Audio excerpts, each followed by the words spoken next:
Hello and welcome to another World of UX podcast. I am your host, Darren Hood. Thanks for taking the time to join us today. Welcome those of you who are listening or watching for the very first time. Well, thought I was running out of things to share. From the Talk Circuit series, I found another talk. This time, folks, we're going all the way back to 2016 when I delivered a talk for TryMyUI. They had a UX conference. They're now known as Trymata. They have since changed their name. They have rebranded, and they are big in the usability testing space. So give Trymata a look. We're giving them a little shout out here, but had a ball delivering a talk for them. And the topic of this particular talk has to do with how you put together a powerful user experience team. If anybody out there, you're leading a team, you're trying to figure out how to hire, and we know I've talked about it many times, hiring is completely broken in UX today. It is grossly dysfunctional. I won't get into the reasons why, but today we're just going to talk about how you could go about doing it the right way. A lot of food for thought here. So those of you who are responsible, those of you looking for ideas, those of you who just want to just spend some time thinking about this topic and you want to learn more about how it should be done, check out this talk from the TryMyUI/Trymata conference all the way back in April of 2016. Ready? Let's go ahead and dive in, and I'll see you again, as always, at the end. Enjoy. Hello, everyone. Welcome to our TryMyUI webinar. I know we had a hiatus since the last one, but I'm really excited to pick this conversation back up. So for those of you who know me, welcome back. For those of you who don't, my name is Ritvij Gautam. I'm the CEO of TryMyUI. And our purpose with these webinars is to really give you know-how and knowledge around the best practices of UX, user research, usability testing, and other things related to our field. And this webinar is actually pretty unique because the previous webinars we've had have spoken or focused on UX research methodology and picking SaaS tools and picking tools to help you do your user research in a time-efficient manner. But this webinar is about the people behind the tools. I am always insistent of the fact that a tool is only as powerful as its wielder. And now we're going to talk about how you make your team the best possible UX team so that they can use the tools at their disposal and really give you the best results. I'm really excited because the person who I have speaking on this webinar with me today, and who the person who's going to be doing the bulk of the speaking, is Darren Hood. Darren has 20 years of experience in human-computer interaction, with the last 14 plus years focusing on UX and CX. He currently serves as a UX manager of Bosch, and specifically Bosch's automotive aftermarket division. And he's also a part-time adjunct professor for Kent State University in their UX Design Master's program. And he also teaches UX seminars and workshops for Grand Circus. He holds an MS from Syracuse in Information Management, an MS in User Experience Design from Kent State, and a grad certificate in Educational Technology from Michigan State. He's currently pursuing a PhD in Educational Technology and Design. So Darren has a lot of experience that he's going to bring to the table. And without further ado, Darren, are you with us? Yes, I am. All right, Darren. I know that I can see your screen. You're the presenter. I'm going to mute myself and you go right ahead. Okay, great. Okay, thanks, Rip. And hello, everybody. We're going to go ahead and we're going to dive right in, and we're going to begin talking about how to build a powerful UX team. And for those of you that may have seen the intro online, much of what you're going to see today, it very well may be common to some of you, but I'm pretty much guaranteeing that a lot of it won't be. Again, let's go ahead and dive right in. We'll start off just by setting the stage, laying a little foundation for the story. As many of you likely know, you may have seen this NASA research where NASA conducted some research roughly back in 2004, saying that for every dollar that a company invests in UX, it's going to bring up to 200 or 100-fold in returns. So it's pretty beneficial, something for a lot of people, a lot of organizations to get excited about. Additional research was done by Janine Ray, where she stated that design conscious companies, the work that they do actually due to the UX and user-centered design being at the forefront, results in them outperforming competition by 228%. Now, great information. Everybody loves this information. And there's some fallout, however. And that's what, in laying the foundation for this talk today, brings us to this really awkward point, if you will, because I hope people appreciate this little goofy cartoon I've got here. But basically, the corporations that had not really bought into the UX process after getting that information from NASA, after seeing the information from Janine Ray, they began to see the dollar signs, and they began to see that there's tremendous benefit for an organization to get involved in UX. And so they just dove in hook, line, and sinker. The problem is they don't really know what UX is. They have a tendency to put people who don't know anything about UX over UX personnel. It just creates a really big problem, which in my mind creates a scenario similar to what you see here. Now, from this satellite pictures perspective, people don't know what it is. So I just have a little narrative on the screen, and people are going to see this later as well. But this is what's known as the Bermuda Triangle. It is infamous with regard to such things as what's listed here: unexplained accidents, people becoming disoriented, compasses ceasing to work, and thereby folks not being able to maintain a sense of direction. Just massive turbulence that causes a lot of problems with people trying to fly in these areas. People have flat out disappeared in the Bermuda Triangle. To me, what's going on right now, and yes, it is a phenomenal time. If you're thinking that, you're absolutely right. A phenomenal time to be engaged in the world of UX, a phenomenal time to be pursuing UX from a career perspective, a phenomenal time to be a member of a UX team. But we've got this Bermuda Triangle situation because of the aforementioned issue where you have so many companies and individuals, so many executives, so many leadership teams, so many stakeholders getting involved in UX, but not really understanding a lot about UX. So it just becomes this situation where you have this breeding catastrophe.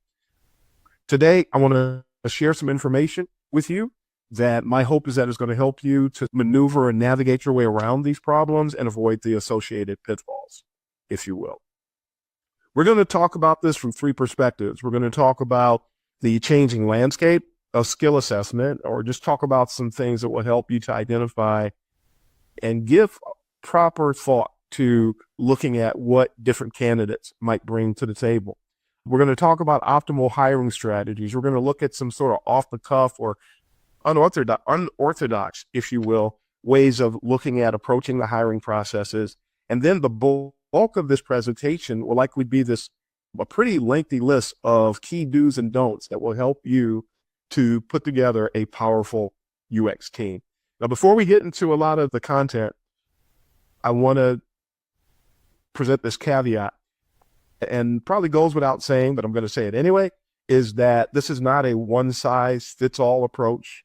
There are going to be things that some people will be able to do and others will not. We've got budget constraints. We've got the teams are different.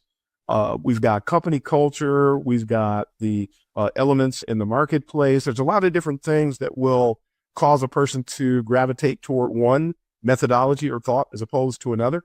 So we leave it, of course, up to you to cherry pick and apply the different things I'm about to present as you see fit. So we're going to start off talking about the changing landscape of skill assessment. If we take a look at yesteryear, things were relatively simple. Looking at the most recent, how about we go back, say, 10 to 15 years?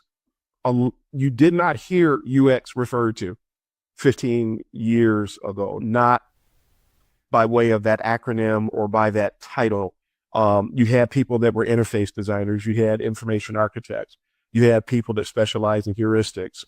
Our predecessors in the HCI and HMI world, it was relatively simple and straightforward. A person either had the skill or they didn't, and assessing the skills that these people brought to the table, because we weren't really dealing with a whole lot of different form factors, a whole lot of different applications. It was simple, especially in comparison to today. If we look at today's landscape, it is quite complex.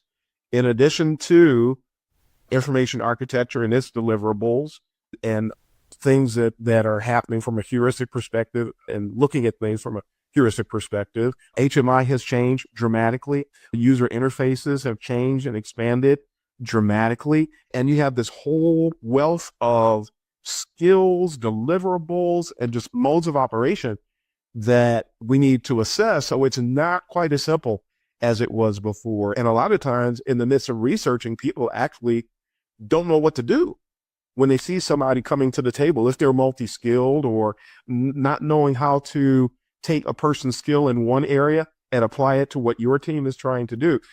So the stakes are higher in summary of the screen, and there is an evaluatory skill deficit that a lot of people have. So I'm going to talk about this a little bit more later, but right now my main thrust is to try to get everybody to understand how things are dramatically different. And if you're going to put together a powerful UX team, you need to recognize how broad the landscape is and how to really connect the dots, if you will, to be able to put together the team that you're looking for. Now, basic skills associated with UX, those are simple. Everybody understands wireframing, prototyping, conducting user testing, be it remote using TryMyUI or ethnographic testing. You have UX strategy is becoming big now. CX or customer experience is starting to weave its way into being part of the UX spectrum. And those things are cut and dry. We know that. Soft skills, however, a lot of people don't really pay attention. And you need to speak with candidates and formulate questions and strategies in such a manner that it helps you to understand whether or not, or how good a person is when it comes to collaboration. What's their interpersonal communication skill and knowledge level? Is the person an excellent listener? Are they an active listener? Or are they passive? Are they someone that's really going to be able to listen and be able to begin devising solutions based on the things that they hear, to be able to manage clients, to be able to mediate between members on a multidisciplinary team? Listening is really critical. Emotional intelligence. This is, for me, a personal favorite. It's something that I have begun to champion concerning this cause. A lot of people don't realize the importance of emotional intelligence, that one's emotional intelligence level, or EQ, as some people like to call it, the emotional quotient, the ability to manage oneself, but not only to manage oneself, but to be able to understand and manage teams or stakeholders, things of that nature, to really be grounded and very stable and secure within oneself, really critical. And it's important to come up with ways to find out candidate stands when it comes to EI/EQ.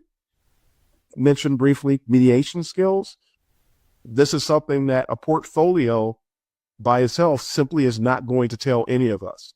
It will show you visually what a person has done, but if the story's not told, or if you do not take the time to speak with a candidate, you're not going to be able to see what they bring to the table when it comes to mediation skill. And as a critical skill to have on a powerful UX team. In addition, are they good storytellers? Do they have experience with lean UX? Do they know a lot about agile methodologies, and have they participated with agile teams? Something I like to consider an old school piece, system analysis.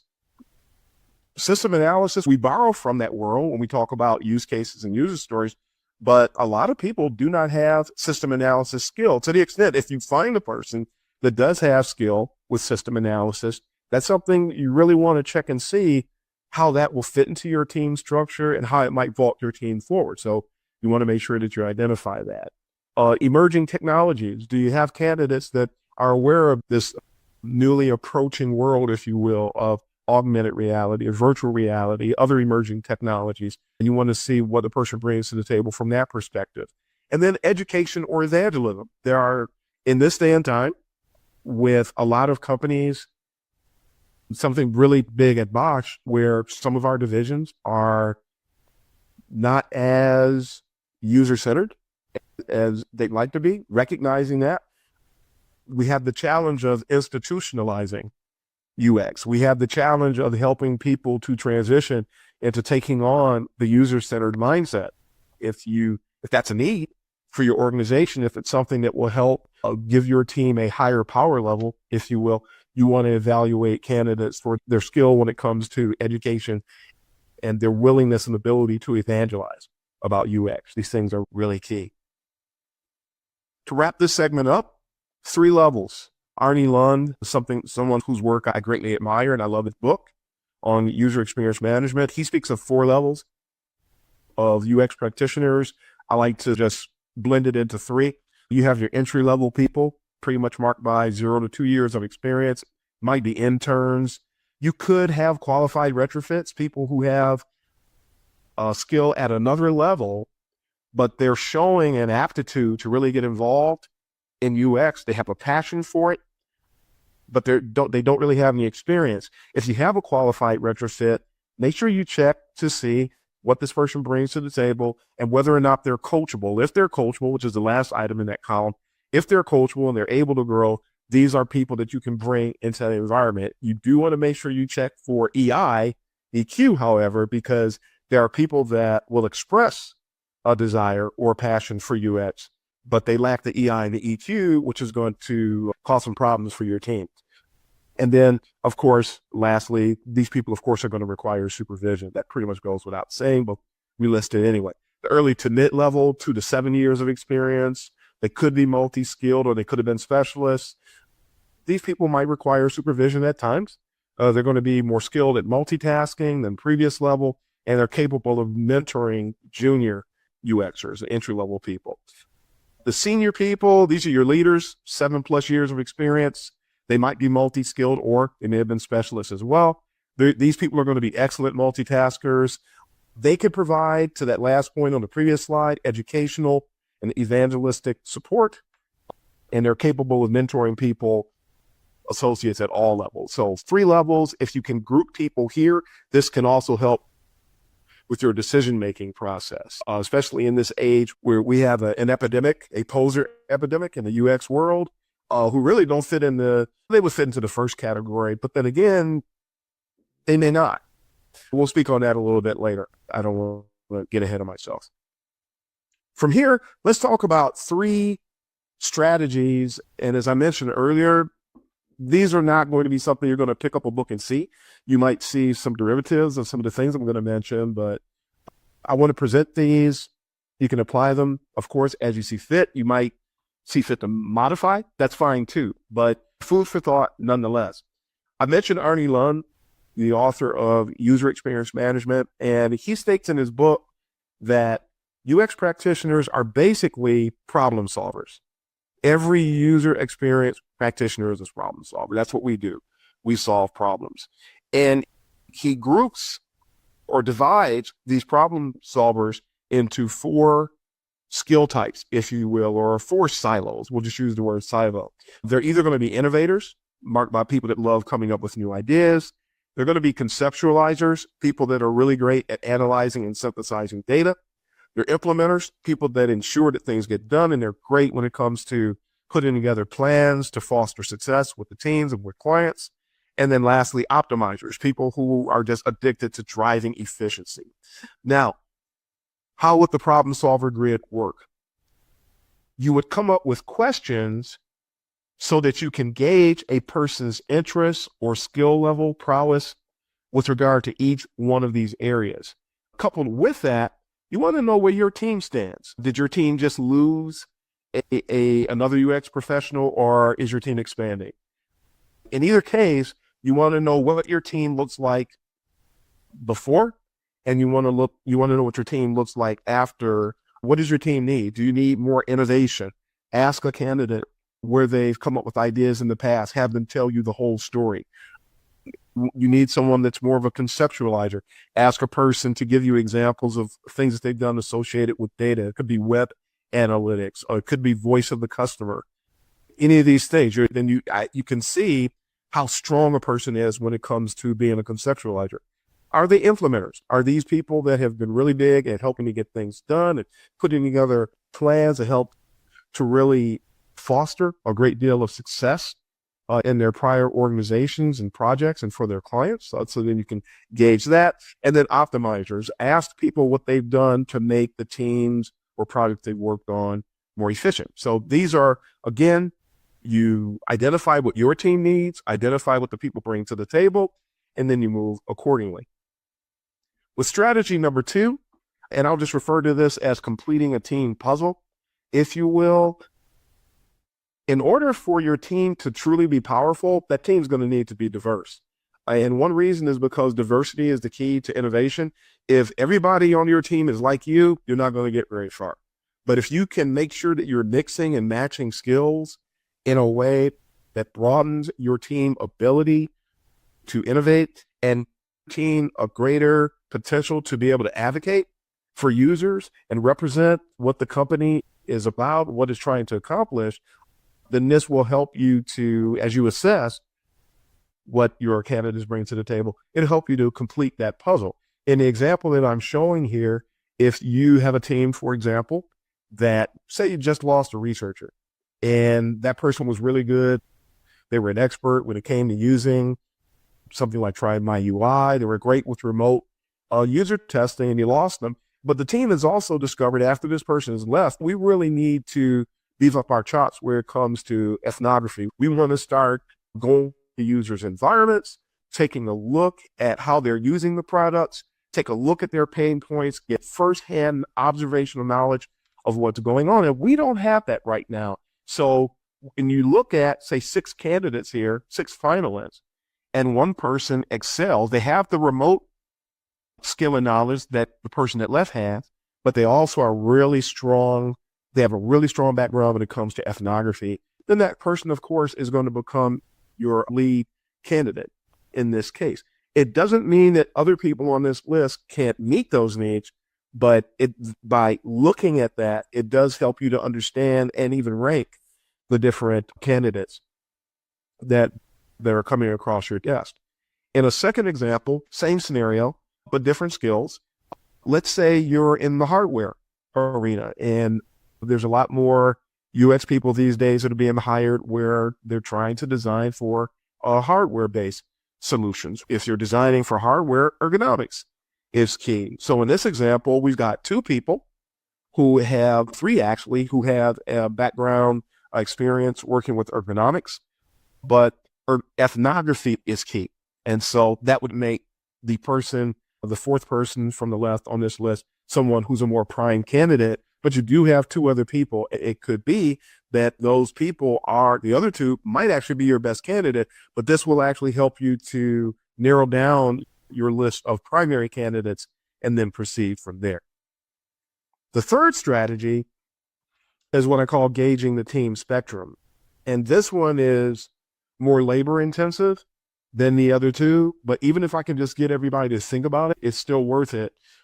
Because some people are going to push back because of the labor. Some other people are going to dive in because we're just adventurous and we like doing things like that and we welcome the challenge. The way you proceed with this one is you take a look at your team. You take a look at your team and you can identify 4 or 5 of your team's strengths. List them out. You go into Excel spreadsheet program, list out the team's strengths, and I want you to assign a number. You're going to assign a number for each strength, and that number is going to add up to 100. You're going to rank it. So in this case, a team strength is information architecture. They're really top heavy from an information architecture perspective. They've got some responsive design expertise. They know a little bit about mobile, and they're starting to get on the content strategy bandwagon. And there's some momentum there as well. But information architecture is their strong suit. So now you've got a graphical picture. You create a pie chart, of course, by the way, as you see here, you've got a graphical example of where your team stands today. Now, say you have 3 finalists for a position. You need to look at what those candidates bring to the table. What are their strengths? And then take a look at, you have a pie chart for them as well. And you want to look at where that person is weighted to take it a step further. You can look at what your team would look like if each one of those 3 candidates were added to the team. How would this 55, 20, 15, and 10 split change? how would it become weighted? Maybe you become stronger and responsive. Maybe you become stronger with mobile. Maybe, again, we'll tap into remote user research. Nobody on the team is skilled at it. Maybe the person that's coming on board is strong in information architecture and in remote user research. So in such cases, it gives you, again, a nice visual picture as to what your team would look like before and what your team would look like after each candidate. And then you need to look which one of those is more representative of what you're shooting for. So these are 3 strategies that will help you to put together a powerful UX team. And so now those things aside, the changing spectrum of assessing skill and looking at those 3 strategies, we're going to begin our descent, if you will, by taking a look at several do's and don'ts. These are basic, very quick thoughts to help us understand things that will help you to build a powerful UX team. And just some things we need to strike from our operation as a whole. Let's dive in here. First, and we've mentioned this already, but I'm going to remind you again anyway, engage in a little UX I call it UX potpourri. And potpourri, of course, has to do with a mix of different spices and things. Or figuratively speaking, we're just talking about that mix. Avoiding the mindset of having too many people that look alike and have the same skill. If you want a powerful team, you're going to have to diversify. You got to diversify in thoughts. You got to diversify in skills. You have to diversify in operation. And so engage in a little UX potpourri. And to that point, Arnie Lund quoted D. Hock saying, don't hire or promote in your own image. In other words, don't clone yourself. It's foolish, he says, to replicate your strength and idiotic to replicate your weakness. That's some tough love there with that statement. But everybody I know loves this quote, and it is correct. You don't want to just keep duplicating yourself. You want to make sure that you have a diverse team. So just a very staunch reminder of that. Do make sure that your recruiters, and again, I'm focusing on recruiting here, your screeners, the people that are identifying candidates, make sure they have at least a basic understanding of UX and UX professionals. Otherwise, they're going to miss a diamond in the rough. They're going to miss somebody that brings a lot to the table that would really take your team to a much higher level of operation. If the recruiters don't know that, they're really not going to know what to look for. So that's a problem. And somebody may say, that's pretty obvious, but then many of us know, no, it's not very obvious. And you catch that all the time. Matter of fact, I talk to UX professionals all the time who get that dreaded call from a recruiter who knows nothing about UX. And they're representing some company. And if they're calling directly from the company, it really has a detrimental impact on the brand perception. So you want to avoid that altogether. On the flip side of that, same topic practically, don't let unskilled people interview your UX candidates. And I love when I was talking with Rit about this, Rit mentioned, so Rit, I'm gonna borrow your note here, but I am giving him credit, is that if you have people that are doing the interviewing and they're not that skilled, make sure that an expert level person is sitting in on the interview so they can help to identify things, help with taking notes and things of that nature. But back to the point, though, again, don't let unskilled people interview your UX candidate because that can and will be catastrophic for you as well as the candidate. Do check for knowledge of what I like to call evolutionary UX elements, such as CX, which is customer experience, or BX, which is brand experience. CX is becoming a part of the UX world. It's here.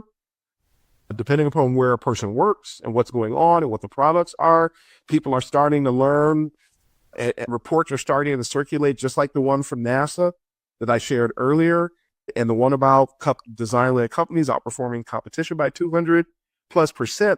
There are similar reports that are starting to circulate about CX, which means that we're going to have the same thing that's happening. More companies are hiring CX personnel, more companies are getting on board, but there is a part of CX that does overlap the UX world. And so if a person does bring CX and BX chops to the table, you want to be able to identify that and make sure that your company is ahead of the curve from a hiring perspective. And I will mention a little equation that I like, that I came up with some time ago. And so I'll mention it, share it with you guys as well, is that basically UX plus CX equals BX.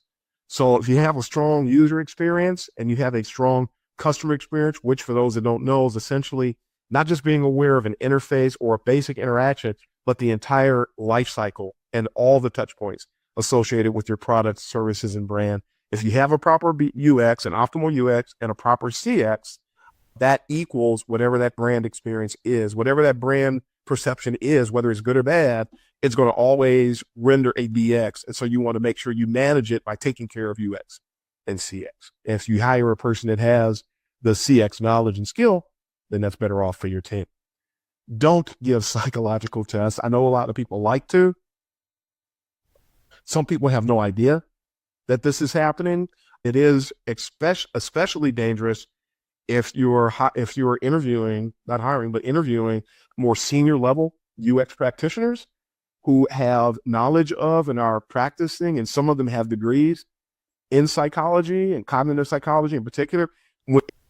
If you give a psychological test to a person that's skilled in these areas, it is going to have a detrimental impact. They're going to see your company as playing games and they're going to blow you off. So don't give psychological tests. Be transparent. That's going to pay off for you a whole lot more than playing games with someone's mind or trying to trick them, because they're just going to back off. Do demonstrate an understanding of a UX professional's persona in interviews.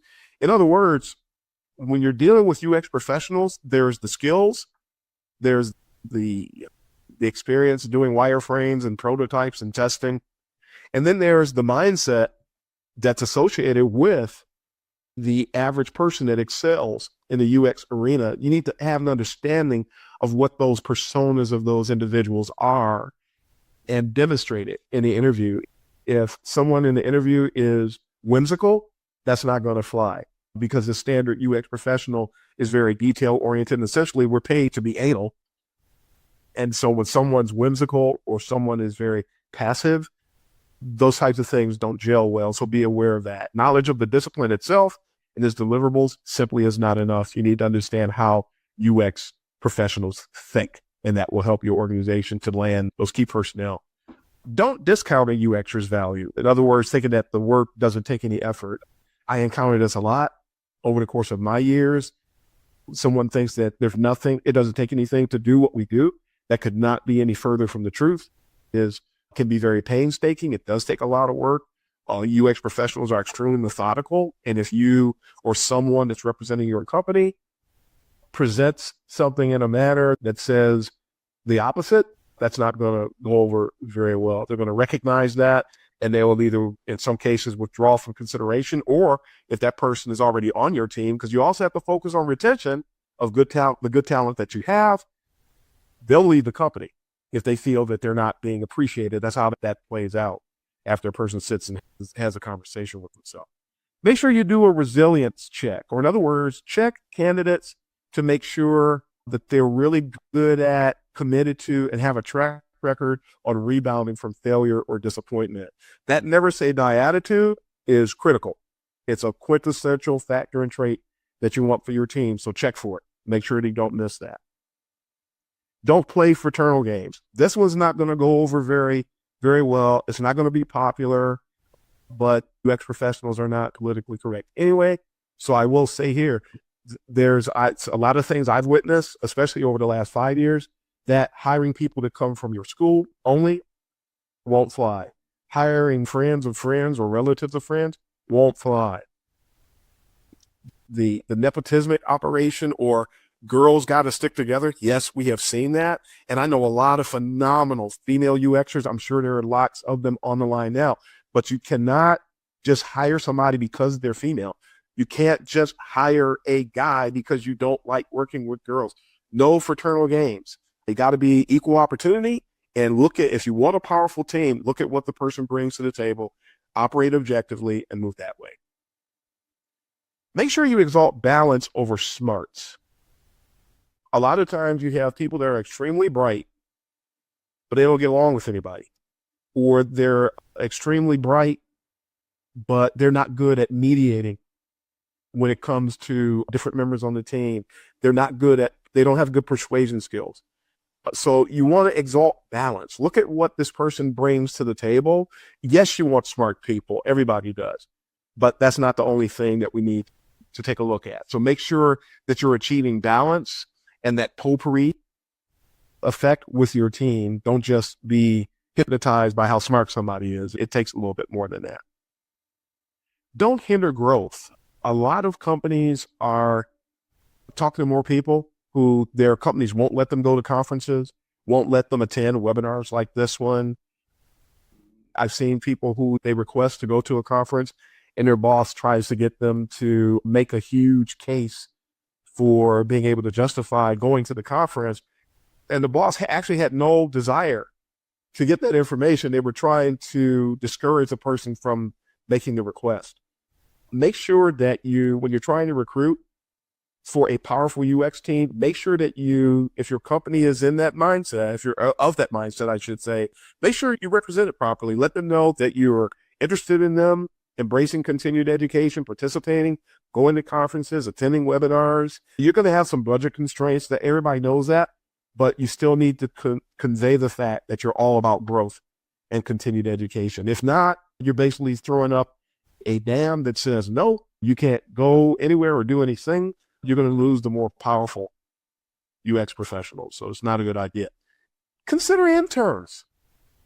Make sure you do it based, of course, on the way your company operates. But you got a lot of schools that are trying to place people who are they're well-schooled, they're becoming learned, and they need some experience. And so, especially when you have budgetary restrictions, being able to bring interns on board to help do some work and contribute to your team, and possibly find somebody that you can hire to bring on board and make a part of that powerful team that you're going after later. Interns is a great way to go, so don't forget about it.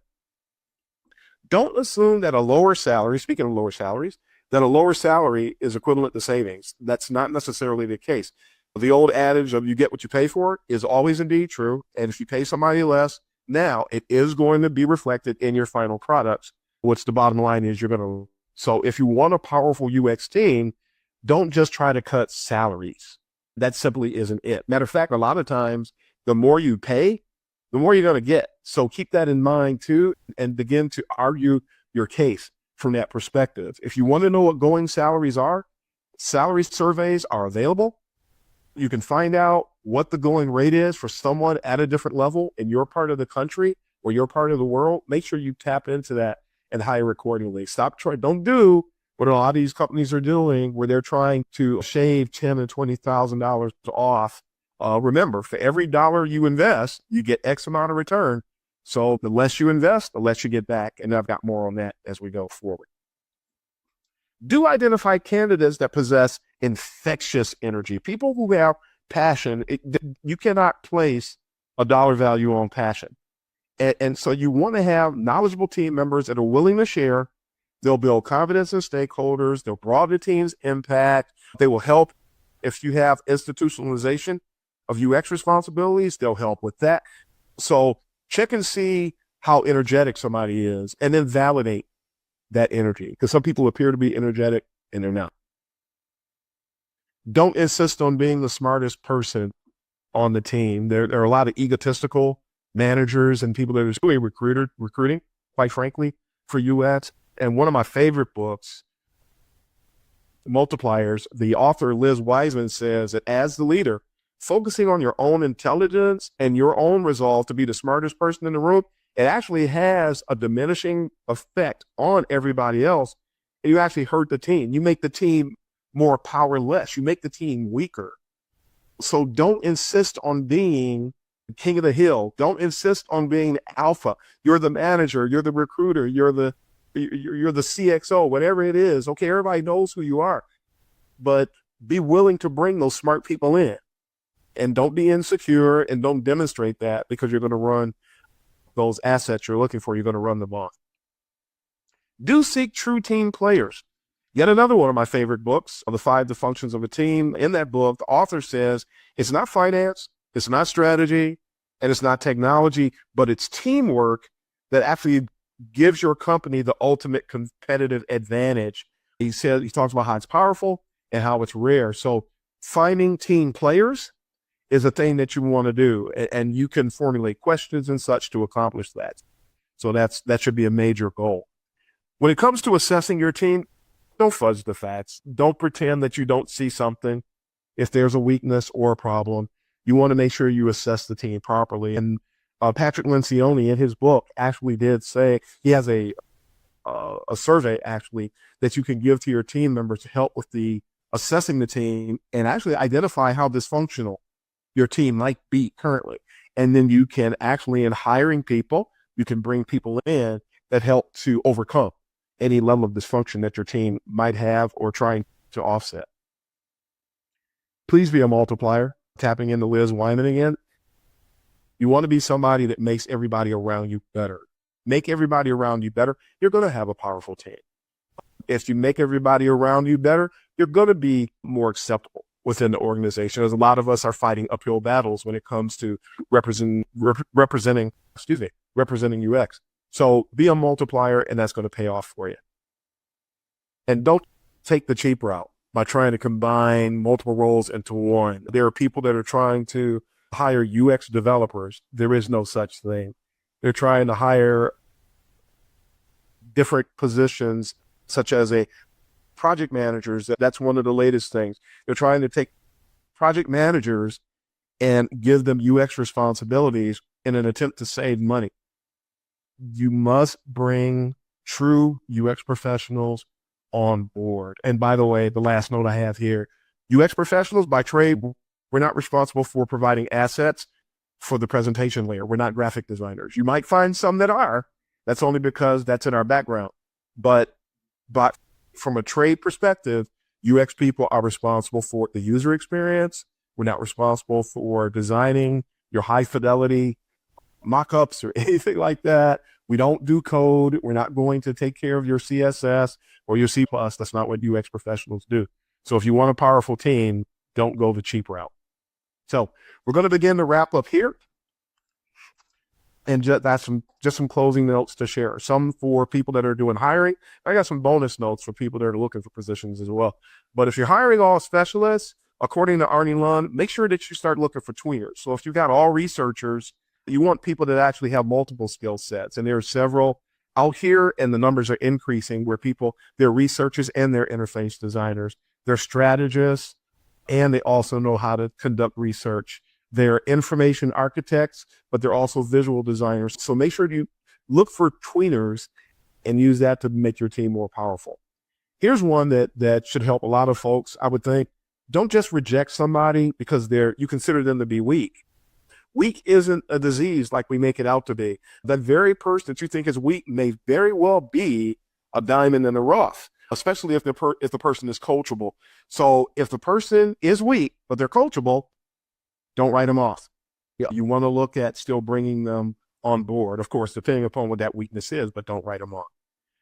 Picture your current UXers as a construction team and ask yourself what they're capable of building and look at assess strengths and weaknesses, and then identify what you want to do and what skills are missing, and then use that to identify who you want to bring on board as well. Just another quick tip, similar to the strategies from earlier, but a little different. Passions of fuel. We talked about this one already. It can really energize your team. But when you check someone for passion, make sure you confirm that passion is legitimate, and then confirm what its limits are, because some people, they're passionate to a point and then it dies off. And you just need to know that if you're putting together a powerful team. We mentioned this a little bit, avoiding the cloak of nepotism, but I'm going to take it just a little bit further, in that I've come across teams where the people that are doing the evaluation for a hiring process, they actually lack the skill to evaluate talent. And instead of trying to build that talent up, they do what I consider to be cowardly hires. They hire people they know, people they work with in the past only, people that somebody knows or something of that sort, and that will potentially cripple your operation. You'll float for a while, and a lot of organizations and teams do, but eventually it's going to hurt you.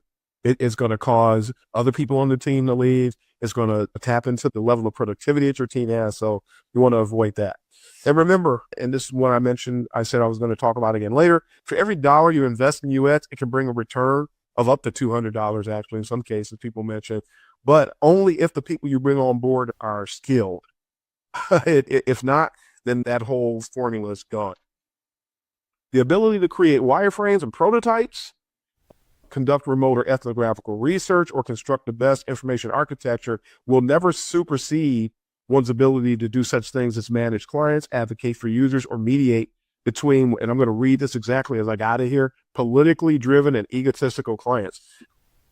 You need somebody with those soft skills to be able to maneuver in those deep waters. So make sure that you're gauging for that in your scenarios, in your questions, in your dialogue with your potential candidates, and use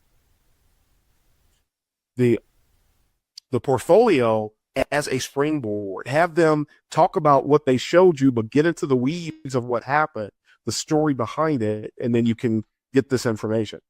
The key to selecting candidates, a lot of times we like to think it's about the candidate. It's not. It's about you.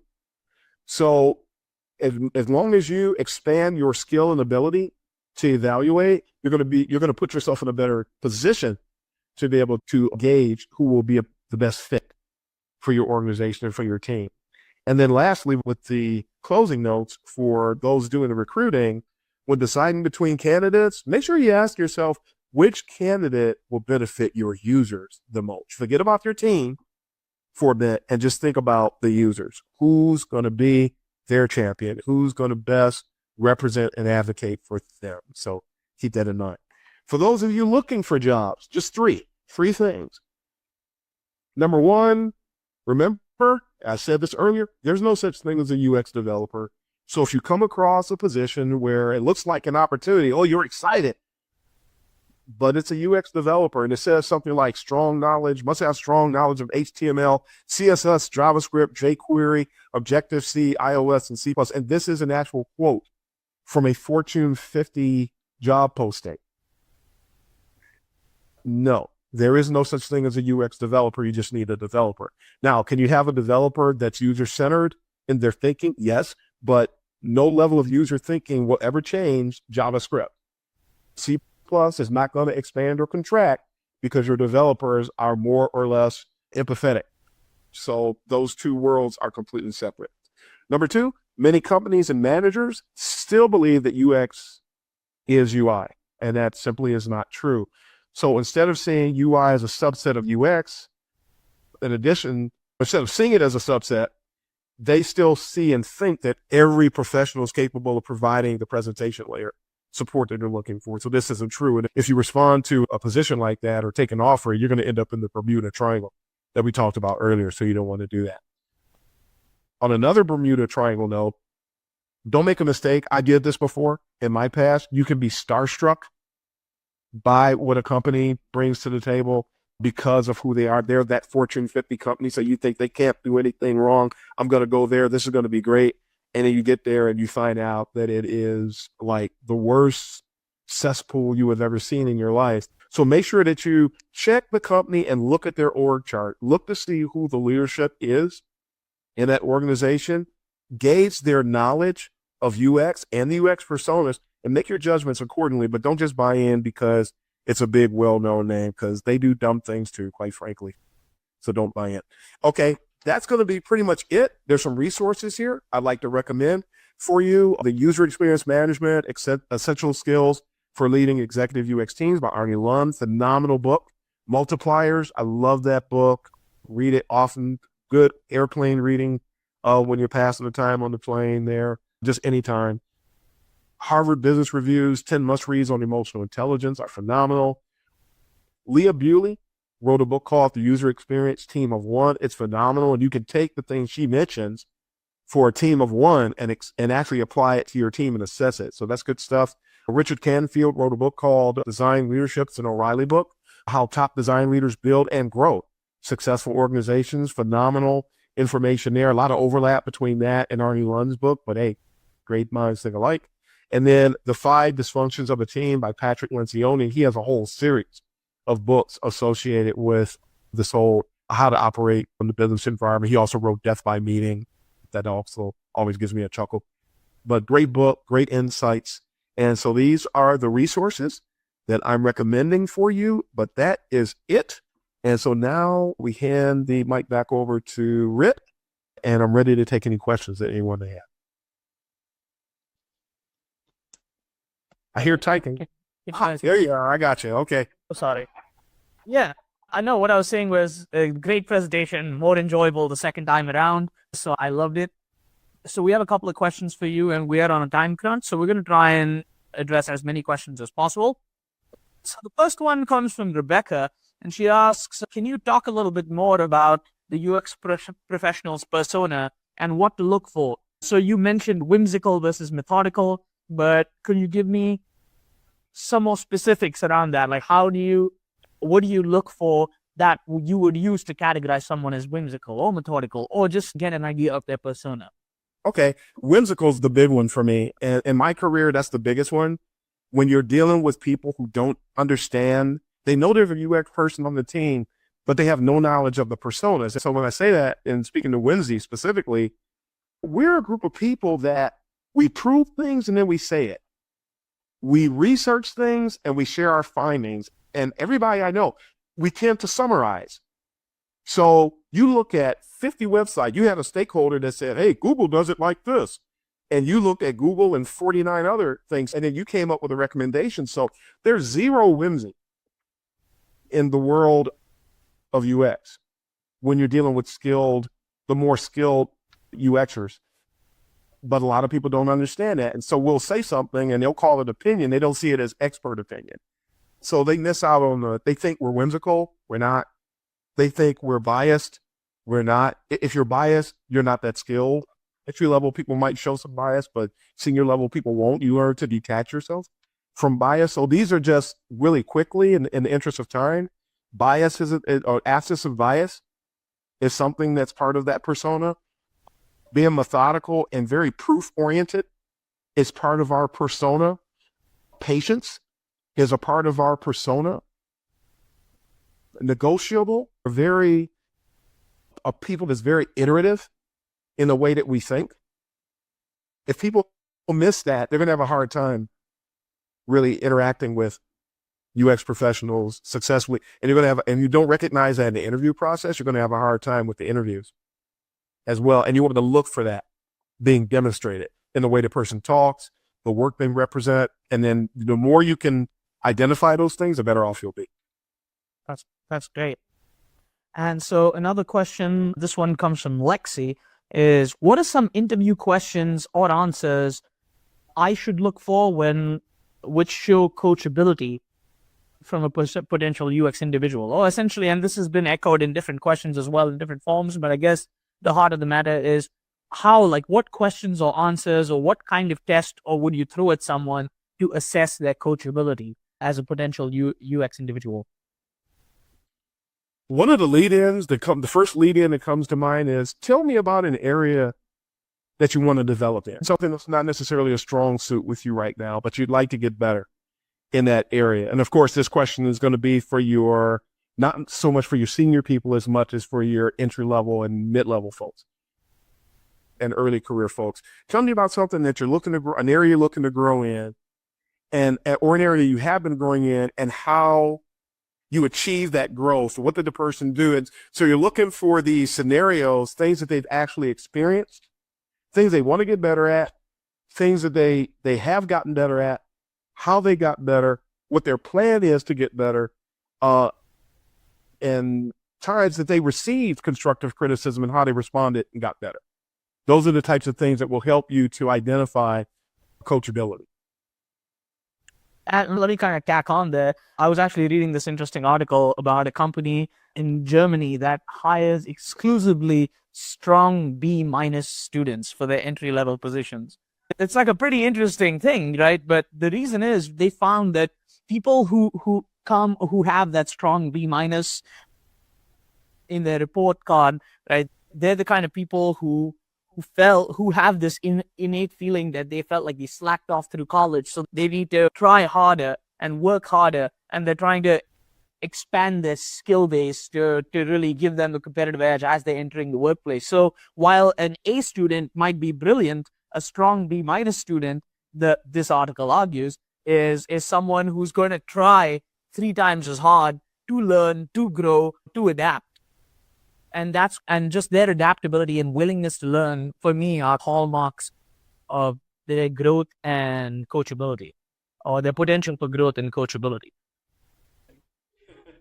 So, and then we have one more question here for you, and I think this is the last question we'll have for this webinar, is what concerns would you have hiring a person that is transitioning to UX from architecture?